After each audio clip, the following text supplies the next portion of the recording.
Hey everyone, welcome. It's the Tom's Hardware Show. I'm Jared Walton here with Paul Alcorn, and we are here to talk about RDNA 3 today. We actually had a great conversation with AMD VP and corporate fellow Sam Naffziger yesterday.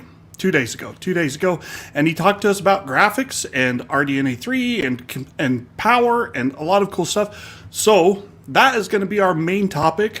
We've got a lot to say on GPU chiplets and architectures and where AMD might be going. They haven't spilled all the beans, but we'll cover what we do know and what we expect in today's show. Paul, how you doing? You ready? Pretty good. Oh yeah, I'm ready. We are going to try something a little new today as our intro section. We are going to, let me get this here. We're going to cover the big news of the week in about 60 seconds apiece. We're going to call this the lightning round. We always have so many topics to choose from each week that we talk about, so we decided maybe just to kind of give a bigger view of everything, we'll have a real quick lightning round of 60 seconds on 5 topics. All right. Miners, they're dumping GPUs. EVGA is ending its queues. Newegg Bonanza instead of a shuffle. What do you got for me, Paul? What do you think? Oh, I have to go first. Yeah. Okay. 30 seconds. Here we go on the timer. Well, I would say that right now, what a difference just even a few months makes. As Ethereum has crumbled in the past, it was almost, like they were doing us a favor to sell us GPUs. We had Newegg shuffles, queues. You had to jump through burning hoops of fire. You had to pay twice as much over MSRP. The things that enthusiasts have been doing to score GPUs over the last 2 years has it really been 2 years? It's crazy. Have been pretty nuts. So now all of a sudden they're coming back to us. Now they want us to buy the cards instead of us begging them to buy the cards. So we're seeing bunches of sales and stuff like that. It's great. It's raining GPUs. What more could you want? All right. My turn. We've been talking about GPU prices a lot, and I've watched this steady decline, 10 to 15% a month drops in GPU prices, and we think they're going to still fall further. I mean, it's great to see. It's not going to hurt the big companies involved. They've already made a grundle of money. I wouldn't buy a GPU just yet, and I certainly wouldn't buy a used mining GPU from China, but we'll hopefully see reasonable prices in the next couple of months, right before the new stuff launches, right? Yeah. All right, next up. Sorry, I got to pull it up here. PCI Express 7.0 specification in the works. The PCI SIG, this PCI Special Interest Group, has targeted the specification released for 2025. This is going to be, it's funny, like we don't even have the PCIe 6.0 specification just got finished. No one's got hardware for it. We're a ways off, but we're already looking at the next generation, hoping to be done by 2025. They're expecting the products that use it to be done somewhere around 2028, about 3 years later, which is kind of what we've seen with past PCI Express stuff. Paul, your turn. Well, here we go again with more higher pricing for motherboards. So with PCIe 4.0, when it arrived, we've seen motherboard prices increase because they're driving faster signaling through the motherboard. So the motherboards require more layers. They require better materials, more specific designs. They have to split the in and the out onto different layers of the PCBs. There's a whole bunch of reasons why this costs more money, including PCIe retimers. The lanes can only go so far before they have to put a piece of thing in there, a little piece of silicon to repeat it, because it loses signal integrity. You'll see more of that with PCIe 7.0. They confirmed that the length will get shorter without retimers, and it will require more robust materials. So prices will go up with it. There you go. Yeah, this is going to be interesting. We're kind of out of time on this topic, but it's funny to look at. They're talking about 128 gigatransfers per second on PCIe 7.0 for that's for a single link. So if you have a 16 lane, it's 512 bidirectional bandwidth. Like, that's more bandwidth than a lot of GPUs still have. But it's also 6 years away. Intel Arc is available in China, and we're starting to get actual reviews of it with some performance numbers. This was, I don't even know who created these. We've got an article on the site, but you can see here, across the tests, not awesome. It's slower than a 1650. It's slower than the RX 6400. Our RX 6400 review will be going up in the next week or so. Or sorry, in the next day or so. But yeah, it's not looking awesome. The big thing is it does have AV1 support, but overall we're talking about 20% slower than a GTX 1650 from 4 years ago, 3 years ago. Yuck. So for my 30 seconds, I'll say this.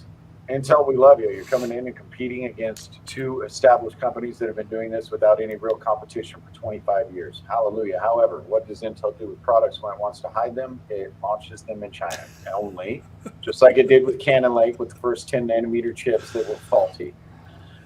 They have some problems they need to work out with drivers. Performance could be a little bit better, but we're not sure if this performance shortfall is based upon just the drivers or there are architectural issues, like maybe there's some bandwidth starvation going on. Who knows?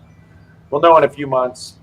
As you can imagine, there's guys like Jared are probably trying pretty hard to get their hands on these cards for testing. Keep your eyes peeled, folks. Related, Arc Part 2. Intel has given us some mobile performance comparisons.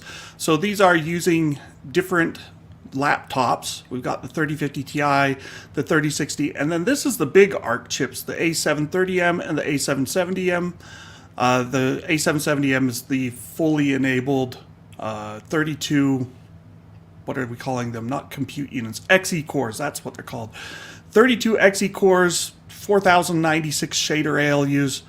Performance better than a mobile 3060, though let's note that that is the 6 gigabyte card and it's not as fast as the desktop card, but at least looking competitive across the games that Intel tested. And there are 17 games, so you know, even if you were to try and nitpick, it's not like Intel has a lot of Intel sponsored games. Hitman 3 is Intel sponsored and it's not even in the list.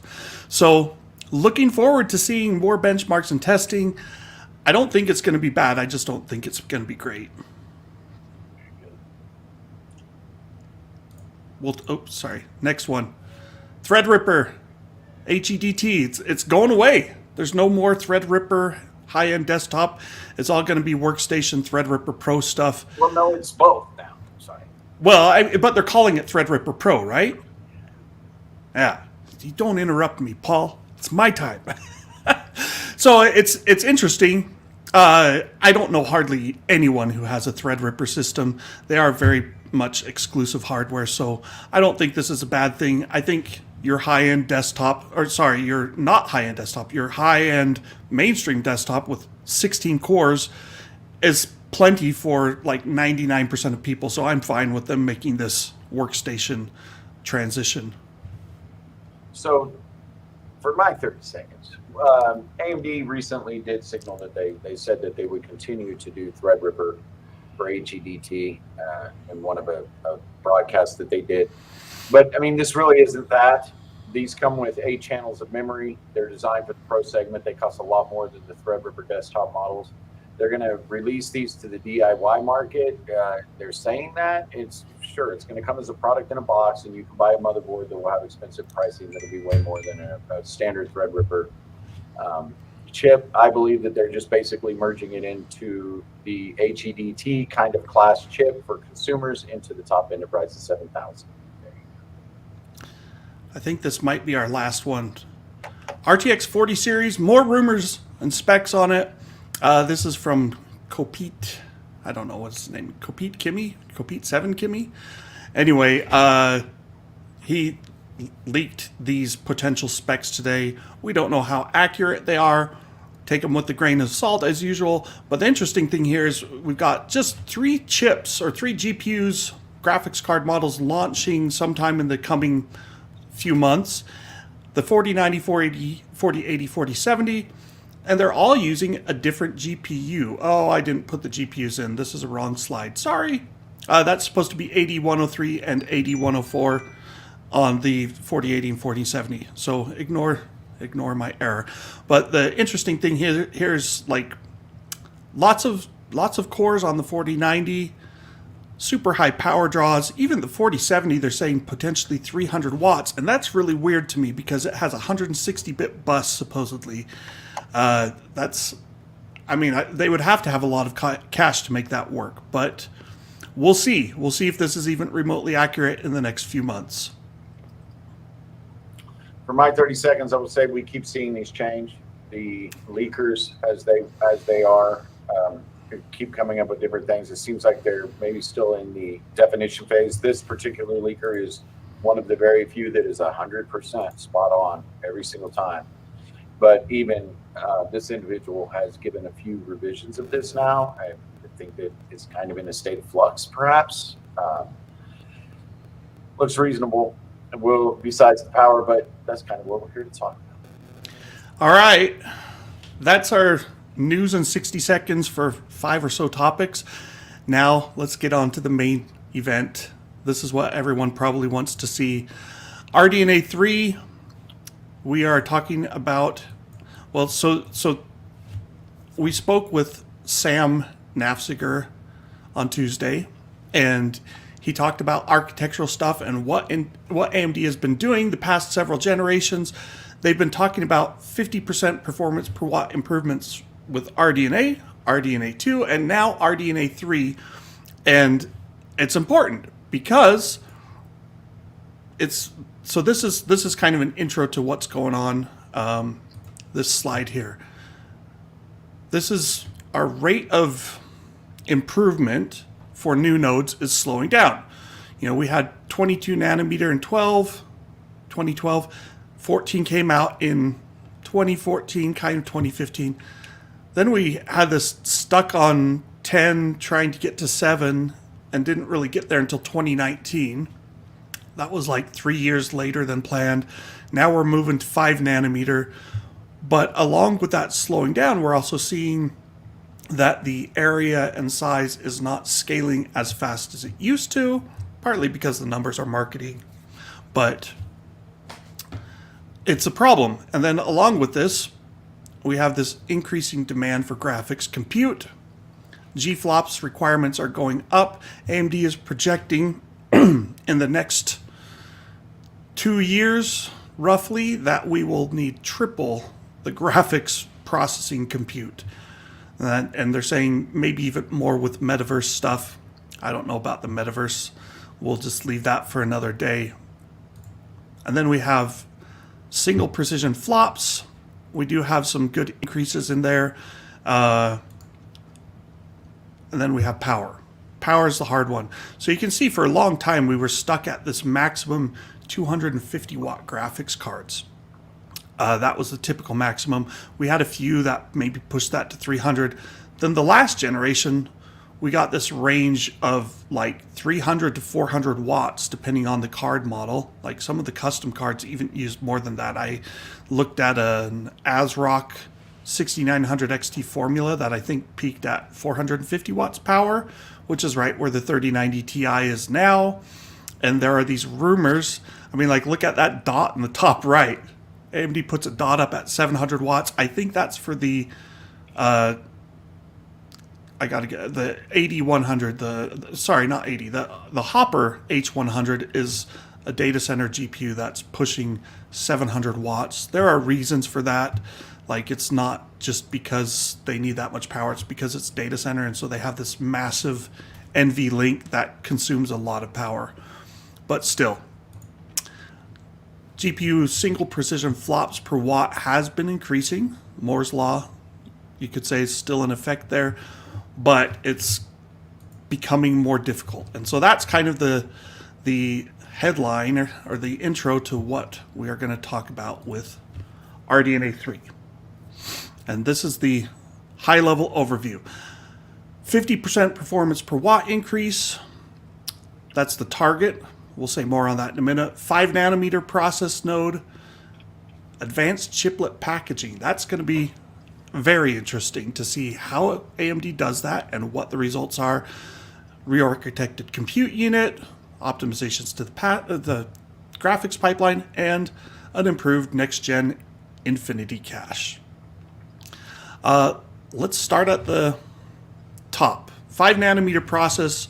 They stayed on 7 nanometer for the last two GPU series. So the RX 5000 and RX 6000 were both 7 nanometer. 5 nanometer, how much will that do for them, Paul? Well, it could do quite a bit. Some of that depends upon the actual design of the process. There's a lot more to it than just adding more transistors, but of course, right off the top, they're going to get more transistors. They have more transistors to work with. They can add more functionality. Those transistors should give you more performance at the same power or less power, or equivalent performance at less power. Also, there are other advances inside of chips that people don't really think about. Things like supercapacitors, SuperMem, as Intel has branded it. So inside of the layers of the chip, what they build are capacitors that hold power, and this enables the chips to sustain boosts for longer periods of time. A big problem when you see clock speeds drop when you do real heavy work at times, especially with like AVX, is because the chip has localized brownouts, so they have to drop the power because they can't sustain it. So these capacitors that are built into there, and I know TSMC has made a lot of advancements there, they enable you to run higher clock speeds for longer period of times. So there are a lot of interesting things that they can do, not necessarily at the peak of the clock range, but also at the more sustained performance levels, and they can stay higher for longer. Those are really important things that impact real world performance. They can do a lot with 5 nanometer. Yeah, and one of the things that's going to be interesting, and that Sam Naffziger hinted at in his interview, I'll post the link here in chat in just a second, was he talked about the massive uplift in GPU clock speeds that they got with RDNA 2. You know, if you looked at RDNA 2 versus RDNA 1, RDNA, the original stuff was maxing out at maybe 1.8, 1.9 gigahertz. RDNA 2, we're hitting like 2.5, 2.6 gigahertz boost, maybe even 2.8 in some cases. And that's like the factory clocks that you're getting out of some of these cards. 2.8, I think, is pushing probably toward the extreme end of their voltage frequency curve. Power kind of gets screwed up there. But I did see 2.8 gigahertz on like the 6650 XT, and I think 6950 XT, some of the cards came close to that. You know, AMD has said they're using the synergy between their CPU and GPU groups and their expertise in those areas, and taking some of the learnings. You know, we've got CPUs that have been running at 3, 4, 5 gigahertz for a while now. AMD not so much the 5 gigahertz, but they're getting there with Zen 4. And we had this big jump with RDNA 2. Will we see a similar jump in clock speed with RDNA 3, or at least, you know, maybe we'll see 3 gigahertz chips? What do you think? It's certainly possible to see big clock speed jumps. I mean, when you look at AMD, I guess some of this jumps to the next section, which is chiplet packaging. AMD, when they enabled chiplets, what they did for CPUs was nothing short of transformational. It's revolutionary tech.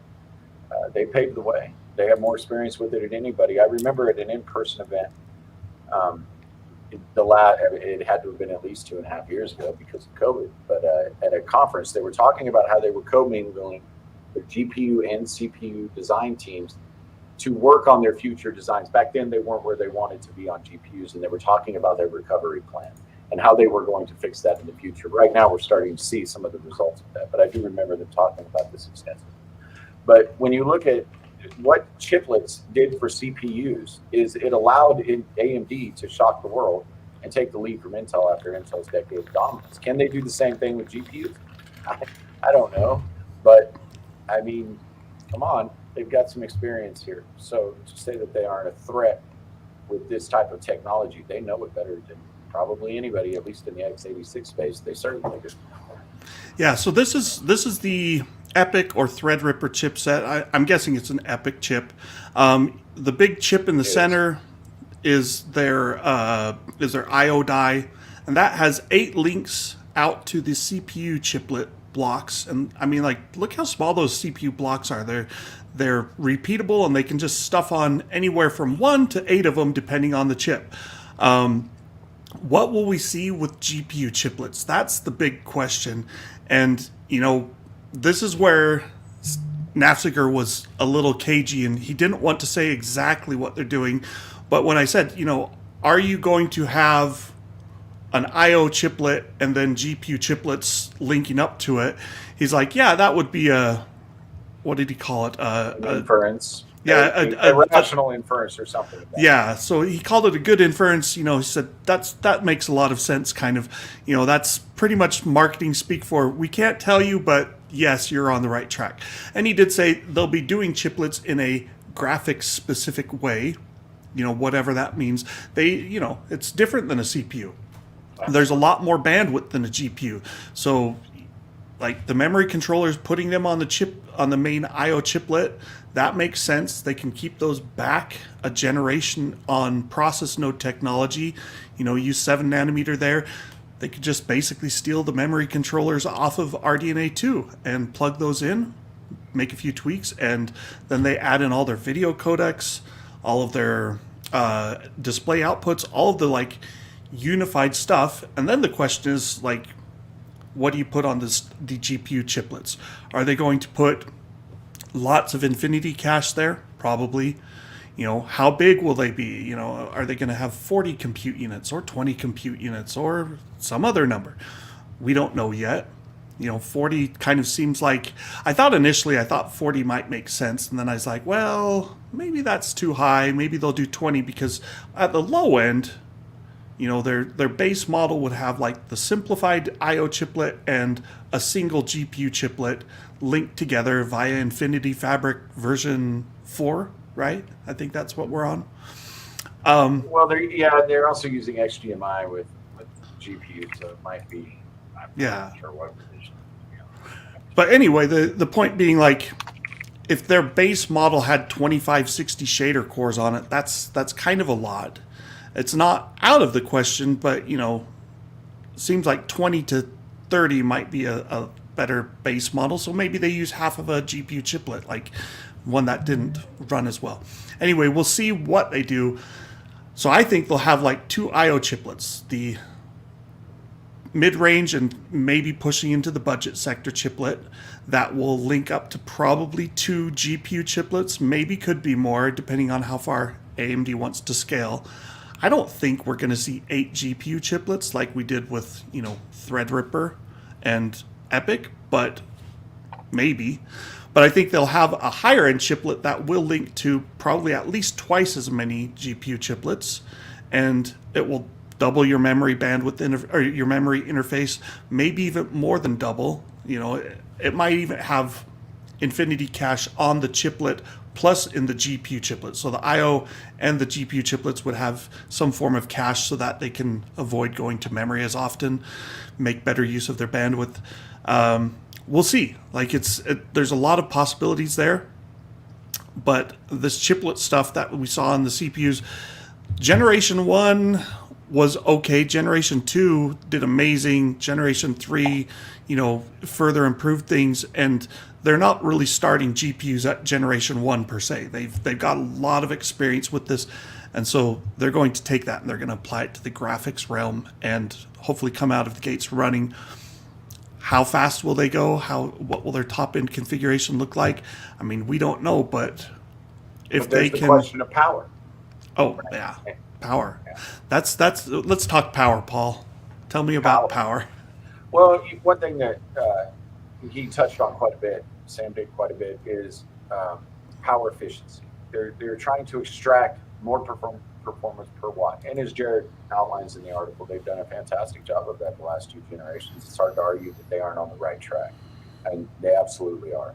So they're looking to continue that streak of success and extract yet more performance per watt. Now, this is extremely important because this equates to heat in your system and, a bigger, bulkier card. We all know what all of that means. But just because you're more efficient doesn't mean you don't draw more overall power, because they are competing against a very good competitor, and they're looking to win, and Nvidia is looking to win. So in terms of absolute power, that was the questions that I posed, is because when we look at the new PCIe 5.0 GPUs, they have 600 watt power connectors. I mean, it's pretty obvious where we're headed when you have a 600 watt power connector for a GPU.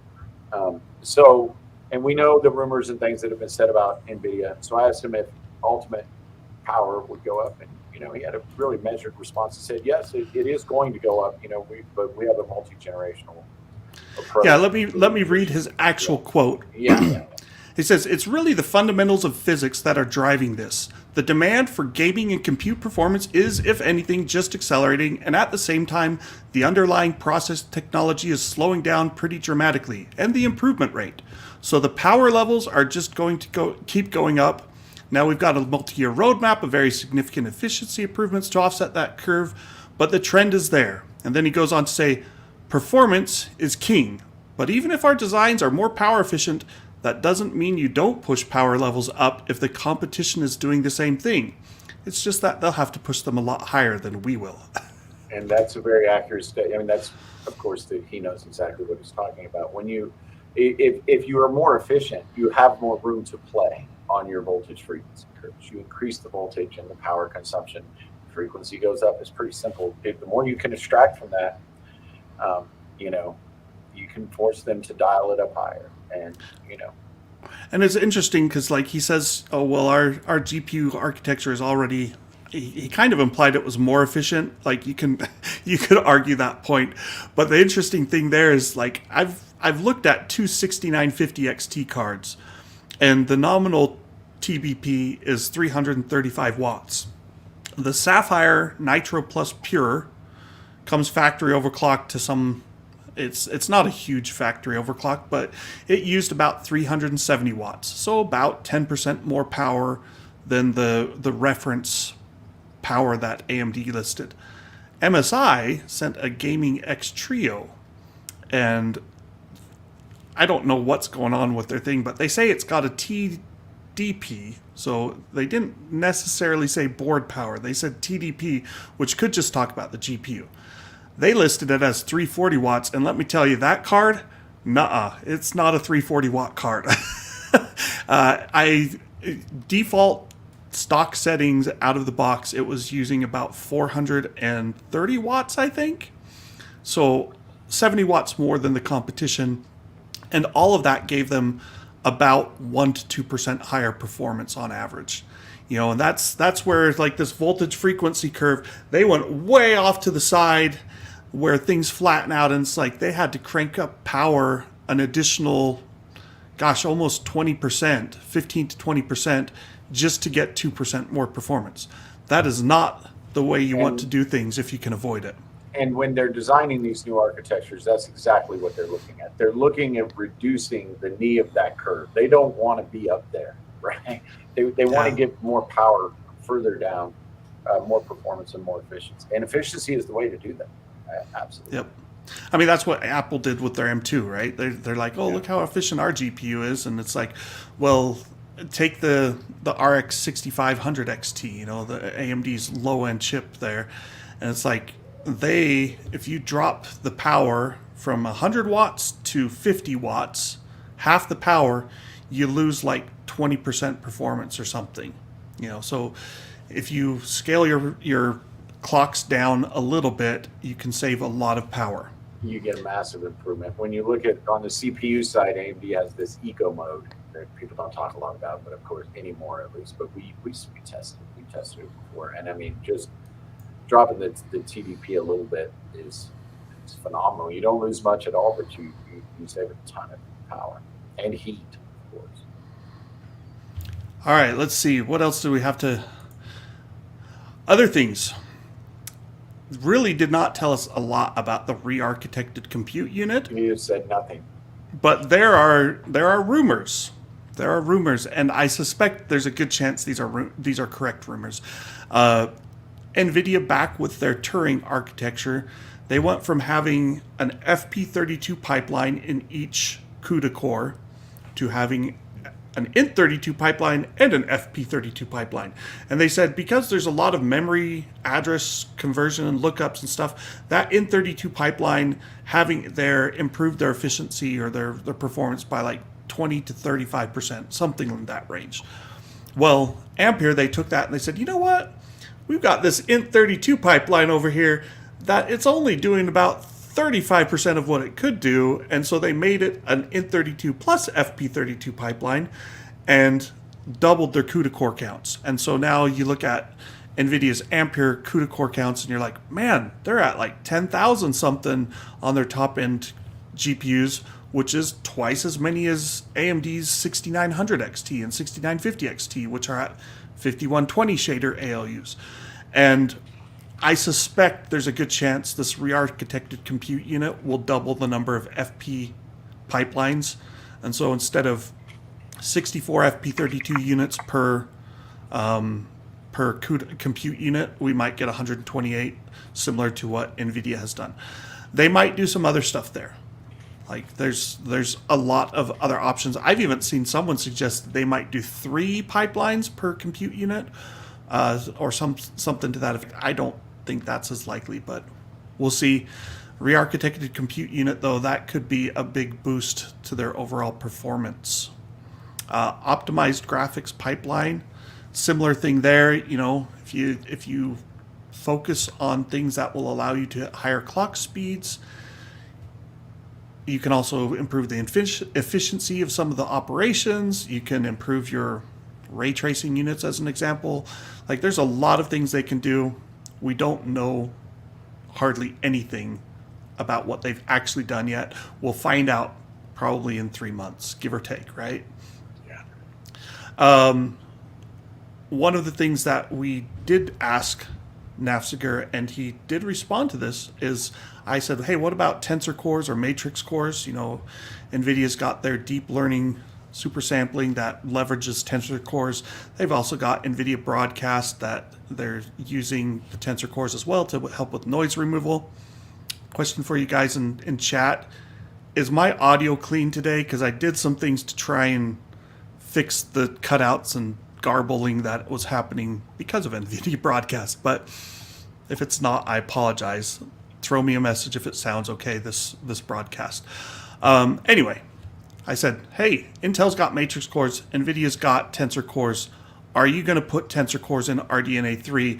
And he pretty much said, well, we split our graphics into CDNA for data center and RDNA for Radeon and consumer graphics for games. And we've put matrix cores into CDNA, and we just don't see that much of a need for them in consumer graphics. And so I don't know, he explicitly said that, no, we're not going to have tensor cores or their equivalent, but that was certainly strongly implied to me. And, you know, they've got FSR 2.0, does a lot of the same stuff that NVIDIA is doing with DLSS, but doesn't require any special dedicated deep learning AI matrix hardware. So I thought that was pretty interesting. Make it more universal. I mean, they do have FP16 support in their GPU cores, and that's twice the throughput as the FP32 cores. So if they doubled the number of FP32 cores and then have twice the throughput with FP16, that's already a lot of compute, and I don't know that you really need to get into these, 300 teraflops of FP16 or FP8 compute on a consumer GPU, because that's mostly for training workloads, which you're doing on your data center stuff anyway.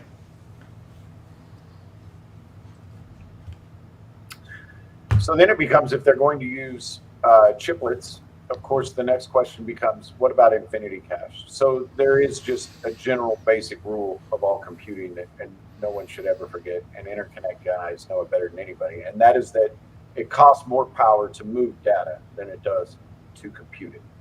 So when you have a monolithic die, which is one big die, just moving data around on that die, it costs you some power, it costs you money. Your power is your budget, it's your TDP. So designers are constantly fighting this when they make chips. They're trying to minimize that. Now, if you have two chiplets, and you have to propel that data between them on the Infinity Fabric. That is going to cost you a lot more power than it does to move that around on a die, on a one big die, because you're traversing a separate connection.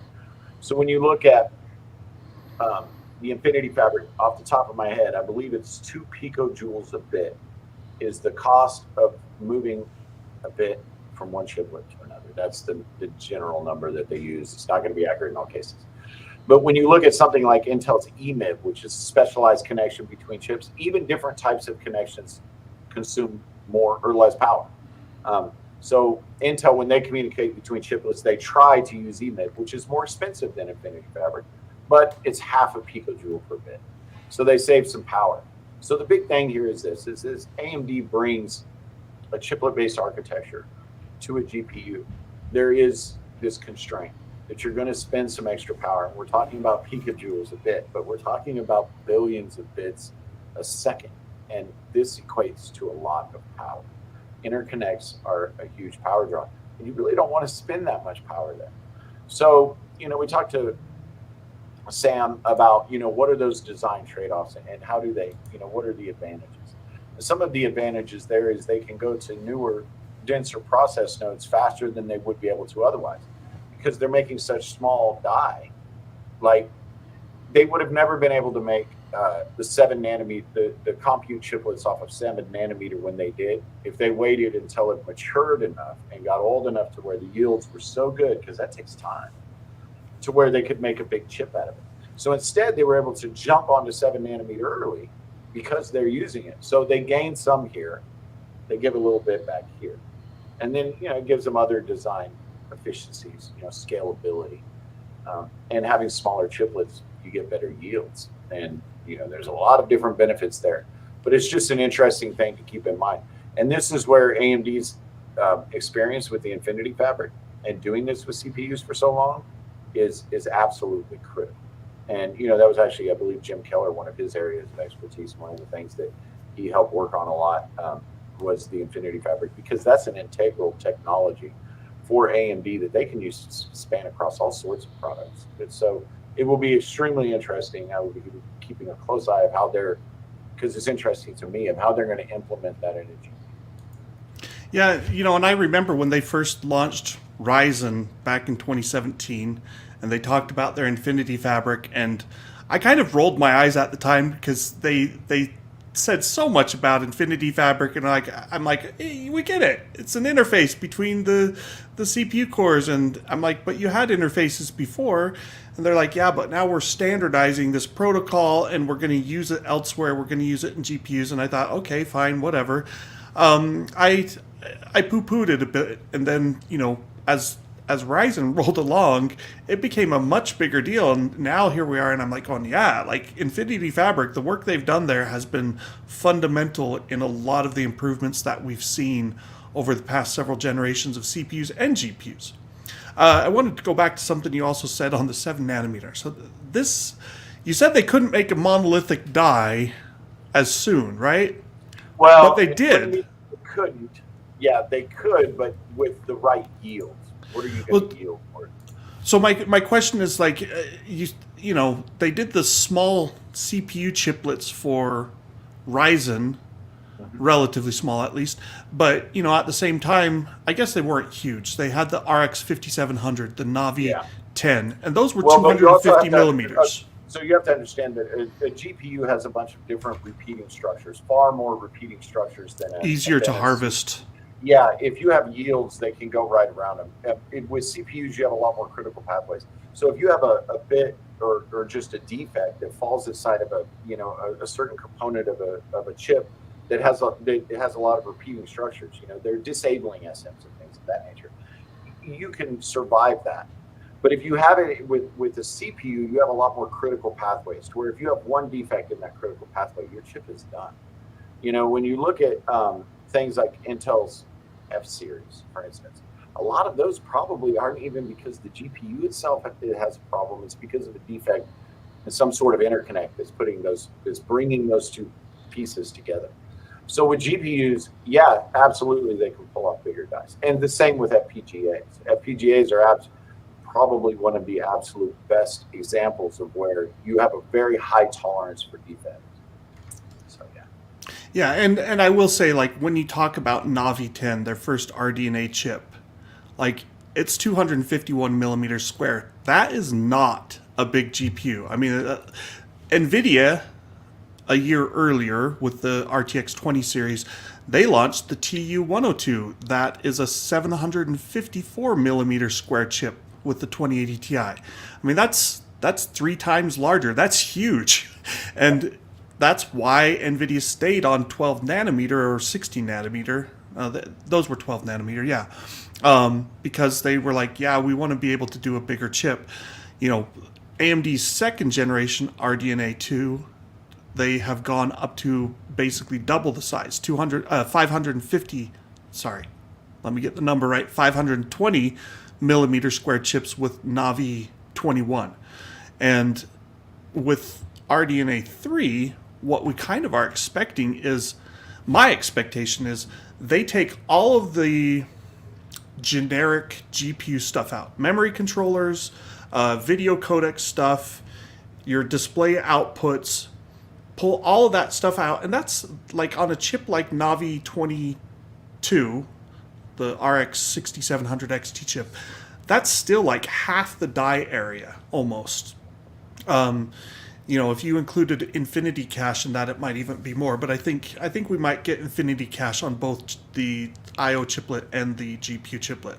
But the point is, like, you could take out half of that, and so you go from like a 330 millimeter square chip down to 150 millimeter square, give or take, and that's your base I/O chiplet, and that does most of the stuff you need. And then you take the compute chiplets that only have GPU cores and Infinity Cache now, plus the Infinity Fabric link, and you could potentially have a chiplet that's only 100 millimeters squared.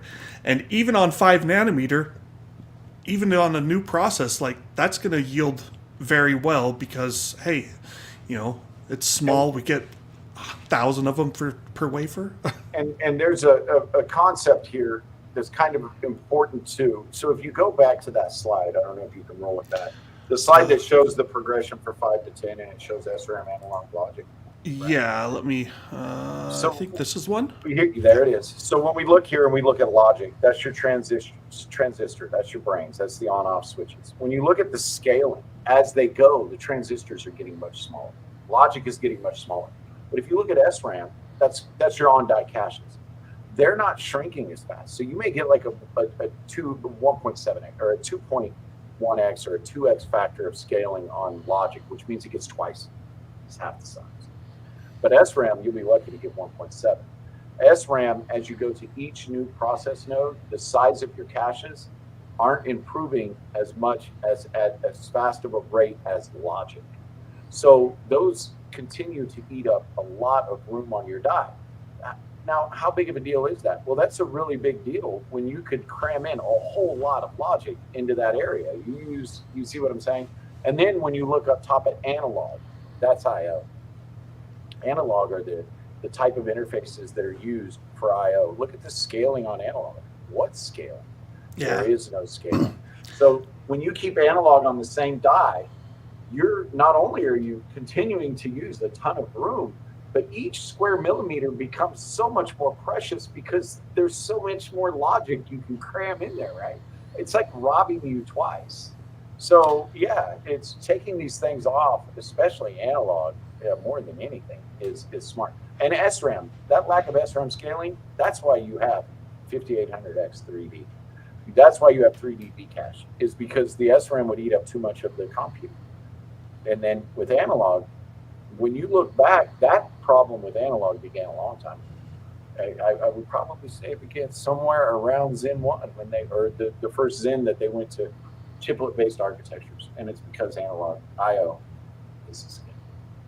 Yeah, and so, like, you pull your memory controllers out, maybe you pull out some of the cache, you know, you put a bunch of that in the chiplet, in the I/O chiplet, the central chiplet, and you make that on a previous generation node that is, I mean, like, I would assume the cost per wafer for 5 nanometer versus 7 nanometer at this point, it's got to be easily more than double for the 5 nanometer, right, Paul? Oh, more than double. Absolutely. And design costs, even just what it costs to design these smaller chips is just insane. How much it has went up is more than double. So they're saving big time. Not only on that. I have a chart somewhere here that actually shows this. I wish I could find the tab because I would have Jared share it. But it's kind of cool to think about as like they've got this IO chiplet in the center. We're assuming. We don't know. Yeah, we don't know. What if they put 3D V cache on top of that? I know. Like they could. They totally could. They totally could. Yeah. They've got an impressive array of technology that they can use, and they've got the Infinity Fabric, which is the most impressive bit of all of it that enables all of it. So, yeah, they can do a lot. And, Intel, for instance, has a ton of very impressive packaging tech, but, you could argue you don't see a lot of that in actual mass production. I mean, AMD is doing it, right? I mean, you can go buy this stuff. Yeah, and this a is lot of slides for you, but this is also part of like that whole thing where AMD sold off their manufacturing business, and that became Global Foundries. Like when that happened, I was surprised and I was a little worried. I was like, well, will they get the capacity they need? And for a while, it was like AMD split their company in two, but they did all of their fabrication still at Global Foundries. I'm like, well, how's that help you really? They got an infusion of cash, or Global Foundries did, to try and make it work. And the funny thing is, Global Foundries they've struggled. Like they still haven't really gotten it working properly. They're stuck on 12 nanometer. They have trailed off. They're like not pursuing leading edge nodes and such. Meanwhile, AMD then after a few years, they start going to TSMC, and TSMC has done gangbusters in the last few years. They passed Intel in terms of technology innovation, you could say. They got smaller nodes faster, and AMD benefited big time from that, while Intel is still trying to figure out like how do we fix things and right our ship. Now Intel is going to be fabbing things with TSMC as well, and Intel is trying to increase their fab business by saying, hey, we'll have Intel foundries that will fab chips for other companies as well. It's TSMC's approach has been proven to be more effective in the last decade, and that has helped AMD a lot because they're a primary TSMC partner. It's helped Apple too. Apple's benefiting greatly by not being tied to Intel chips and foundries right now. Jared, could you share this image I just shared with you? This is just something I keep around. I don't keep it around, but I can keep it around because it makes a very startling point. And anyway. I'll get it in a second. Yeah, no worries. Talk for a bit while I figure it out. Yeah. So it's just basically the average design cost for a 7mm chip just to design it was $297 million just to design it. The average to design a 5 nanometer chip is $542 million. So that's a significant increase. You dial back to where AMD has been doing its IO die, it's like 16 nanometer, it's like $106 million. It's 1/5 of the cost, and the cost per transistor is going up itself, but also the design cost. It's just an interesting tidbit that nobody probably cares about. Hey, I care. We see what we see. All right, does that work? There it is. That works. Yeah, that's it. So this is just design cost. So when we're looking at, okay, there's so many bad things about going to these newer nodes for certain functions, like analog's not scaling. You don't want to have it on there because you're just eating up your space. But it's not only that. There are so many multiple accesses. Look at the design costs. And then there are other charts that I have somewhere that I'm not going to find in time to share it, but that show that the cost per transistor is also going up in all of this. When AMD set this path, what was it, 2017 for Zen, they knew this was coming. And, well, the results, at least in the CPU market, speak for themselves, moving to chiplets. I mean, they've done what was thought impossible. So I'm excited to see what are the possibilities with GPUs? Yeah, I mean, there's so many possibilities of what they could do, what will they do, how will it turn out. we don't know, but We don't know. let me go back to let's see. This is fairly well known. I mean, like, these rumors might be off by 10% or whatever, even 15%, but that gives you a pretty hard target. And AMD knows what Nvidia's doing, Nvidia knows what AMD's doing, and they're sitting there trying to compete with each other. So, I expect that AMD is hoping this round. If you looked at the 6900 XT versus the 3090, AMD was better in some cases on performance.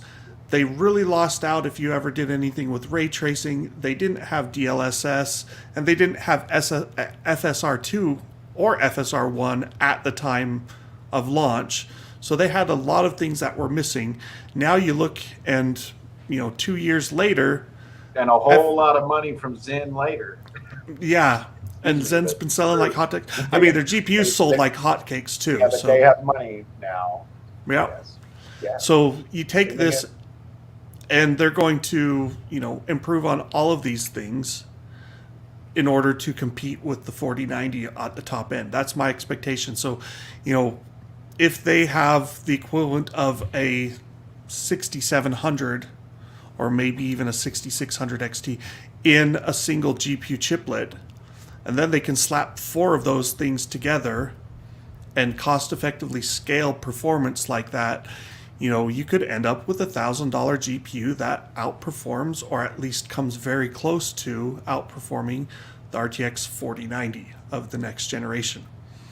That's the hope, and it's also the hope that the power will be lower and that the cost will be lower and all of these good things. But we won't know until we know. We can guess and we can speculate. We just know they've been gaining ground, undoubtedly. Like, if you look at where they went from Vega and Polaris to the current stuff with RDNA 2 against Ampere, and it's as close as it's ever been.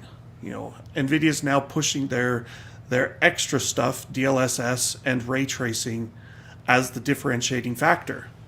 And we're still missing ray tracing games that really make me go, yeah, that's amazing. I'm sure glad we have that.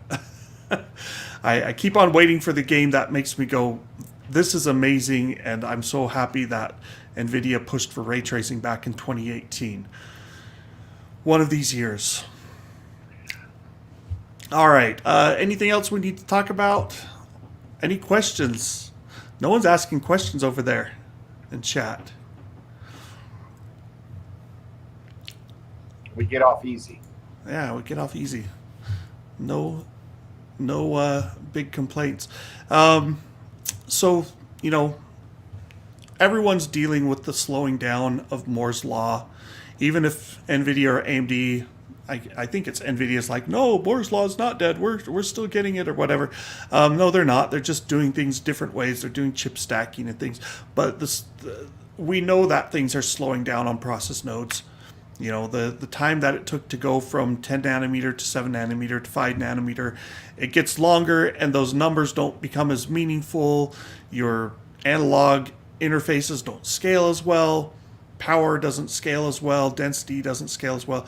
Everything is getting harder, costs more money, and that's something that all of the chip designers, they have to deal with. And, they need to come up with clever new architectural ways of doing that, or maybe a quantum leap in performance if someone figures out quantum computing. But quantum GPUing, quantum rendering. Yeah, I actually read a book once where they suggested that they could pack enough quantum computing power in something the size of a soda can that they could basically simulate not a world, but a chunk of a world that people could live in, and you could digitize your personalities. I'm like, metaverse. Yeah, the metaverse, It exactly. sounds like the metaverse, yes. It was actually a really cool book. It was called Accelerando. If you like sci-fi and you like stuff about, cyberpunk, not even cyberpunk, just like nerdy computer stuff and where it might go, I highly recommend that book, Accelerando. Look it up. Anyway, there's a lot of things that you have to balance in an architecture like RDNA 3. Chiplets, it's this brave new world. Like it changes so many underlying assumptions that it's hard to know exactly how it will impact things in the next few years. But it could be, if it's anything like what we've seen with Ryzen, it could be literally a game changer. We've also, despite AMD's talk of performance per watt, if you look at performance per watt on RDNA, there's no doubt it was a huge jump over Vega, like massive. If you look at RDNA 2 versus RDNA 1, the performance per watt jump wasn't nearly as big. Like I actually started looking at my performance data and my power data to determine performance per watt and looking for 50%. And the best I got was a 6600 going up against a 5500 XT was a 54% performance per watt improvement. But if you looked at the 6800 XT against the 5700 XT, they're kind of top end chips. Not, I guess the 6900 XT would have been top end, but the performance per watt was only 18% higher. So when AMD says 50% better with RDNA 3, it's like all they need is one instance where that's true and they can claim the 50%.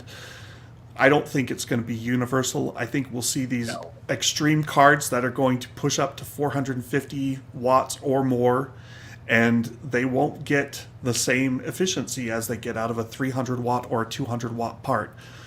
But it's going to be a fierce battle when we hit the end of this year. AMD versus Nvidia, RDNA 3 versus Ada, or RX 7000 versus RTX 40 series, whatever we want to say. It's going to be a throwdown, and I am absolutely not sure who's going to come out on top this time. It'll be fun to see. It's going to be a fun fall. How the mighty have fallen. All right, guys. No questions here. Thanks for joining us. Like and subscribe. We'll be back next year with more hard-hitting news and technology talk. Next year. And did I say next year? Next week. Next week. Yeah. All right. We'll see y'all later.